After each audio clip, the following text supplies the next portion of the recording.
আজই ডাউনলোড করুন আর এনজয় করুন আপনার পছন্দের শো। আমাদের না এখন সিদ্ধান্ত থেকে পিছিয়ে আসতে হবে বেটে। ছাড়াছাড়ির কথা এখন মোটেও বলা যাবে না।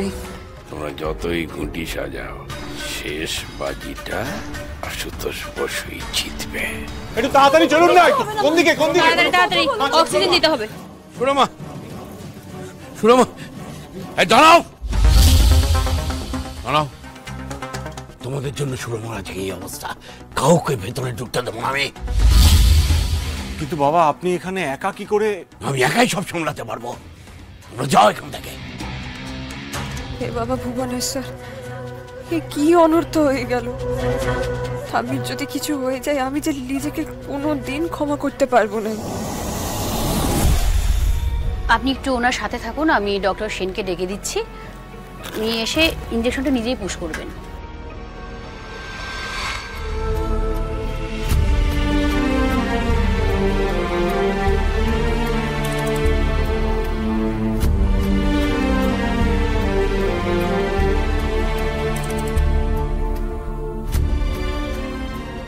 শুরু চোখ খোলো, শুরু। এভাবে শুয়ে থাকলে আমার ভালো লাগে বল? তুমি তো জানো তুমি ছাড়া আমি কতটা অসহায়। ওটা শুনো প্লিজ, চোখ খোলো।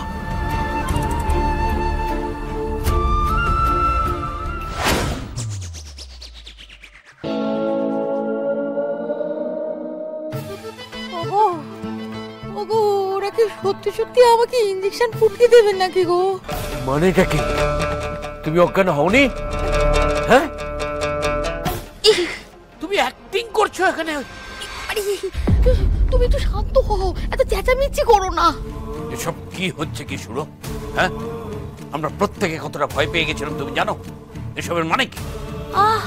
তুমি তুমি একটু শান্ত হয়ে এখানটা বসো না, একটু বসো না তুমি শান্ত হয়ে। তুমি কিন্তু বসো বসো বসো, আমার কথাটা তুমি একটু মন দিয়ে শোনো। পারুল দিদি ভাইকে তুমি যেভাবে চেনো সেভাবে তো কেউ চেনে না, চেনে বলো? আর তুমি তো জানো যে পারুল দিদির আত্মসম্মান বোধ কতটা ভয়ঙ্কর। রায়ান দাদু ভাই ওকে মানা করেছে, আর এই কথাটা পারুল দিদির কোথায় গিয়ে বিঁধেছে সেটাকে তুমি বোঝো না বলো তো? এবার দেখো, তুমি নিজেকে পারুল দিদির জায়গায় বসাও। তুমি পারুল দিদির জায়গা থাকলে কি করতে? তুমিও তো ওই রকমই সবকিছু ভেঙে সরিয়ে তুমি বেরিয়ে যেতে চাইতে না বলো? আবার অন্যদিকে দেখো রায়ান দাদু ভাই, সে তো একেবারেই হয়েছে তোমার প্রতিচ্ছবি।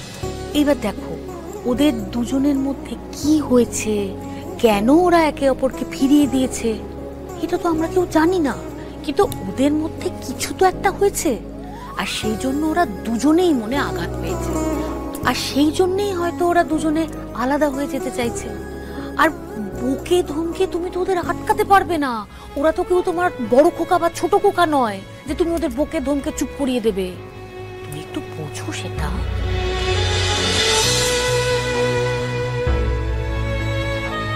শোনো না, সবসময় সংসারে না পুরুষ মানুষের জেদ চলে না গো।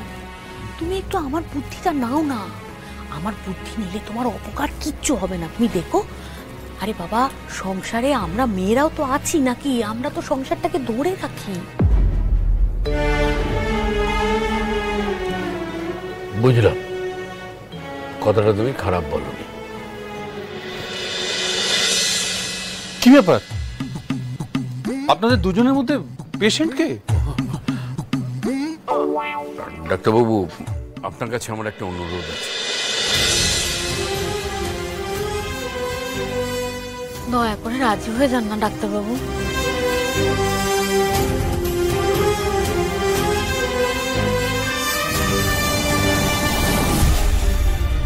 এটা তোমরা কি করলে পারুল?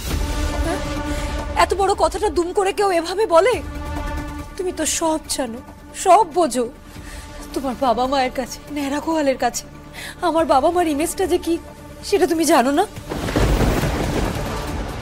উনি নিজের হাতে তোমাদের বিয়েটা দিয়েছিলেন পারুল। নিজেদের ইগো, নিজেদের সম্মান সবটাতে জড়িয়ে আছে পারুল তোমাদের বিয়ে নিয়ে। ওনারা যে কতটা অবসেসড তোমাদের বিয়েটা নিয়ে তুমি জানো না।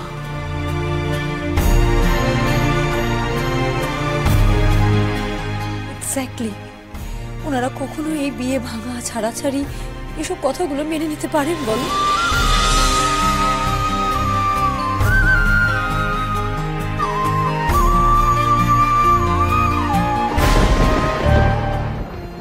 আমরা এবার কি করে মেনে নিই বলেন দেখি দিদি? গায়ে মুখ দেখানো চাই, গায়ে ঢিনি পড়ে যাবে। তুই এখনো ভাবলি নাই পারুল? সেসব ভেবে ভেবেই তো দেরি খান কইল। ওদিন বউ ভাতের দিন রায়ন যখন আসছিল না, তখনই আমার সত্যি কথাখান বলে দেওয়া উচিত ছিল। অষ্টমঙ্গলায় রায়ন গিয়াও ছিল যে ও সত্যি কথাখান বলি দেবে, তখন ওকে না আটকায় ওকে বলতে দেওয়া উচিত ছিল আমার।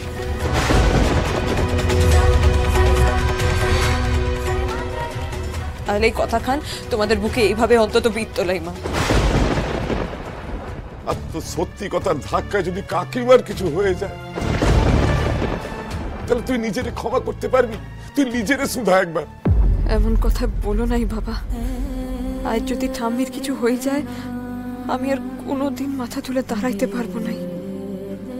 আমি যে পরিবারের সকলকে, এমনকি রায়নকেও বড্ড ভালোবাসি।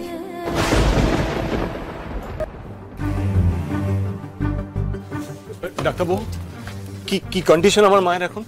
আপনাদের সঙ্গে আমার কিছু জরুরি কথা আছে। কি হয়েছে ডক্টর? দেখুন, পেশেন্টের কন্ডিশন কিন্তু খুব ক্রিটিক্যাল। উনি কোনো মেন্টাল শক পেয়েছেন, আর সেই শক থেকেই ওনার স্ট্রোক হয়ে গেছে।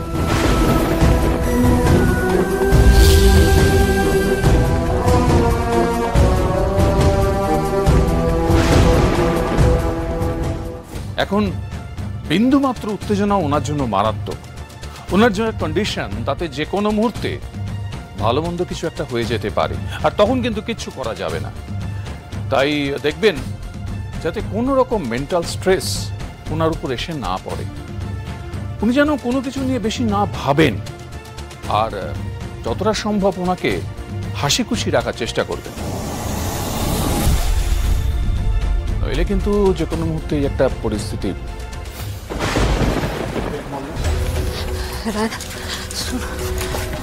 আমাদের না এখন সিদ্ধান্ত থেকে পিছিয়ে আসতে হবে বেটে। ছাড়াছাড়ির কথা এখন মোটেও বলা যাবে না। তাই তো দেখছি। কেমন দিলাম এবার দেখো। আশুতোষ বসুর জেদ আর প্ল্যানিং এর সামনে তোমরা এখনো চুনোপুটি। ভাবলে কি করে যে আমাকে ডিঙিয়ে তোমরা নিজের সিদ্ধান্ত নিয়ে আলাদা থাকবে? ভেবেছিলে সবাইকে ডেকে বাজিমাত করে দেবে তো? তোমরা যতই গুটি সাজাও, শেষ বাজিটা আশুতোষ বসুই জিতবে।